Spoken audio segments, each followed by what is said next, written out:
செய்திகள். அண்ணா பல்கலைக்கழகத்தின் mechanical engineering துறையில் நடப்பு கல்வியாண்டில் எம்.இ. தெர்மல் இன்ஜினியரிங் படிப்பு அறிமுகப்படுத்தப்பட உள்ளதாக தகவல் வெளியாகியுள்ளது. சபரிமலை ஐயப்பன் சுவாமி கோவில் 1000 கோடி ரூபாயில் சீரமைக்கப்படும் என்று தெரிவிக்கப்பட்டுள்ளது. நடிகர் மோகன்லால் அவர்களுக்கு 2023ஆம் ஆண்டிற்கான தாதா சாஹேப் பால்கே விருது அறிவிக்கப்பட்டுள்ளது. தூத்துக்குடியில் 30,000 கோடியில் கப்பல் கட்டும் தளத்துக்கான புரிந்துணர்வு ஒப்பந்தம் கையெழுத்து என்று தெரிவிக்கப்பட்டுள்ளது. செம்பரம்பாக்கத்தில் 66 கோடியில் குடிநீர் சுத்திகரிப்பு நிலையத்தை முதலமைச்சர் மு.க. ஸ்டாலின் அவர்கள் தொடங்கி வைத்தார். அமெரிக்காவின் H-1B விசாவிற்கான விண்ணப்ப கட்டணம் 1,32,000 ரூபாயில் இருந்த நிலையில் தற்பொழுது 88 லட்சம் வரை உயர்த்தப்பட்டுள்ளது. 22 கேரட் ஆபண தங்கத்தின் விலை சவரனுக்கு 480 ரூபாய் அதிகரித்து ஒரு சவரன் 82,320 ரூபாயாகவும் 1 கிராம் 10,290 ரூபாய்க்கும் விற்பனை செய்யப்பட்டு வருகிறது. இதனைத் தொடர்ந்து 1 கிராம் வெள்ளியின் விலை கிராமிற்கு 2 ரூபாய் அதிகரித்து 1 கிராம் வெள்ளி 145 ரூபாய்க்கு விற்பனை செய்யப்பட்டு வருகிறது.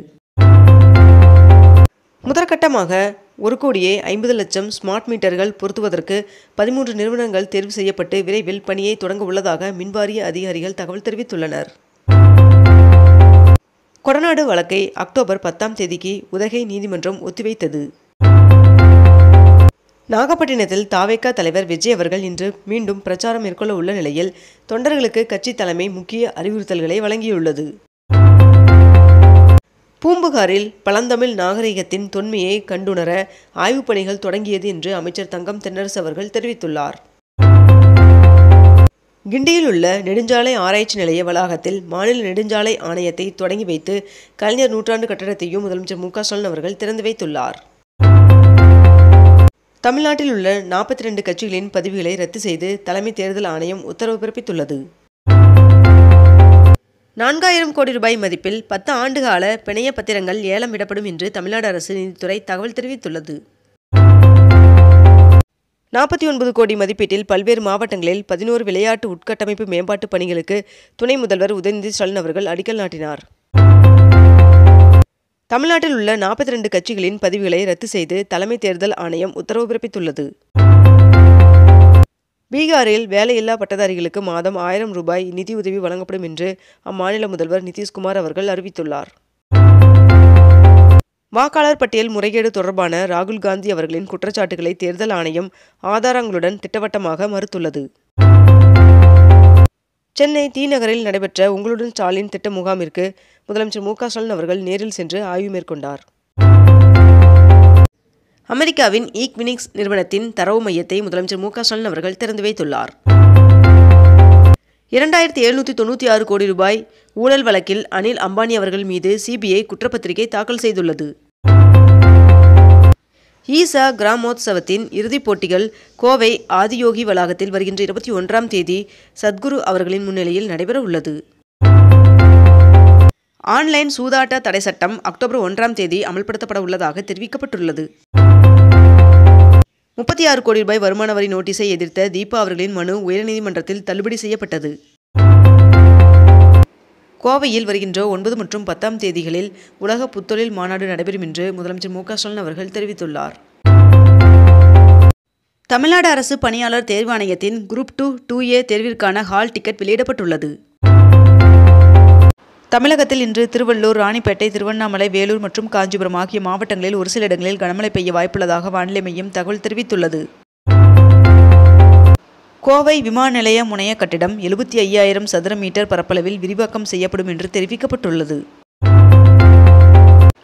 வார விடுமுறை மற்றும் அமாவாசை தினத்தை முன்னிட்டு 1035 சிறப்பு பேருந்துகள் இயக்கப்படும் என்று அரசு விரைவு போக்குவரத்து கழகம் அறிவித்துள்ளது.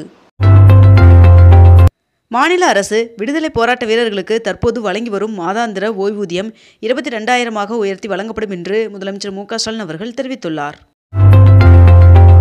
இந்த ஆண்டு டிசம்பர் மாதம் இறுதிக்குள் ஆளில்லா ராக்கெட்டை அனுப்ப திட்டமிடப்பட்டுள்ளதாக இஸ்ரோ தலைவர் நாராயணன் அவர்கள் தெரிவித்துள்ளார்.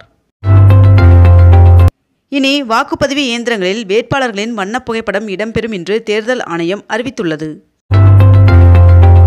கிராமப்புற உள்ளாட்சி அமைப்புகளின் மேம்பாட்டிற்காக 127 கோடி ரூபாய் விடுவிக்கப்பட்டுள்ளது.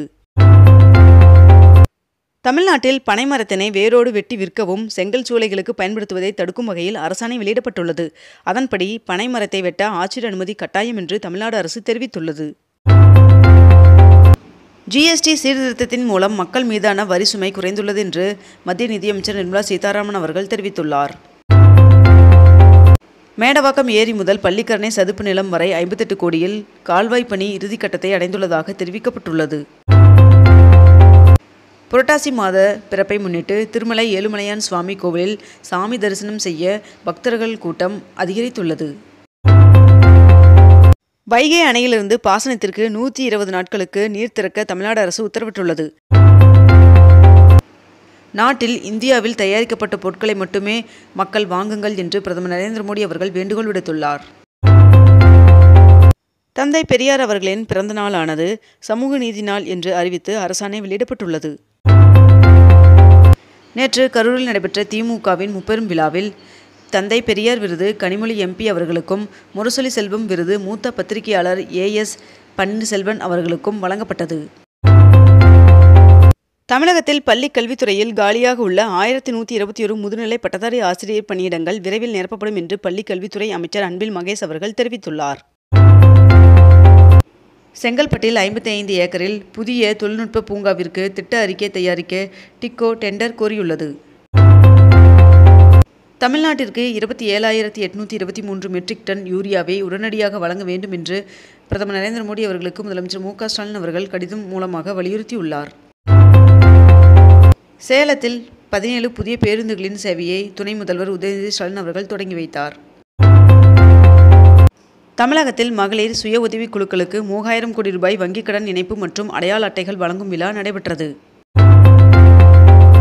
பிரதமர் நரேந்திர மோடி அவர்களுக்கு வழங்கப்பட்ட 1300 பரிசுகள் இன்று முதல் ஆன்லைனில் ஏலமிடப்பட உள்ளதாக தெரிவிக்கப்பட்டுள்ளது. திருப்பதி ஏழுமலையான் சுவாமி கோவிலில் இனி அங்கப்பிரதட்சணம் செய்ய குழுக்கள் மூலம் மட்டுமே ஒதுக்கீடு செய்யப்படும் என்று தேவஸ்தானம் அறிவித்துள்ளது. டெல்லியில் ஒன்றிய உள்துறை அமைச்சர் அமித்ஷாவுடன் அதிமுக பொதுச் செயலாளர் எடப்பாடி பழனிசாமி அவர்கள் சந்திப்பு மேற்கொண்டார். டெட் தேர்வு கட்டாயம் என்ற உச்சநீதிமன்ற தீர்ப்பிற்கு எதிராக தமிழ்நாட்டை தொடர்ந்து உத்தரப்பிரதேச அரசும் சிராய்வு மனு தாக்கல் செய்ய உள்ளதாக அறிவிப்பு வெளியிடப்பட்டுள்ளது. திருப்பதி ஏழுமலையான் சுவாமி கோவிலில் பிரம்மோற்சவத்திற்கு வரும் பக்தர்களின் வசதிக்காக சிறப்பு பேருந்துகள் இயக்க ஏற்பாடு செய்யப்பட்டுள்ளதாக தெரிவிக்கப்பட்டுள்ளது. பூமியின் உயிர்களுக்கு மிகப்பெரிய ஆபத்தாக கருதப்படும் ஓசோன் துளை இப்போது மீண்டு வருவதாக உலக வானிலை அமைப்பு தெரிவித்துள்ளது.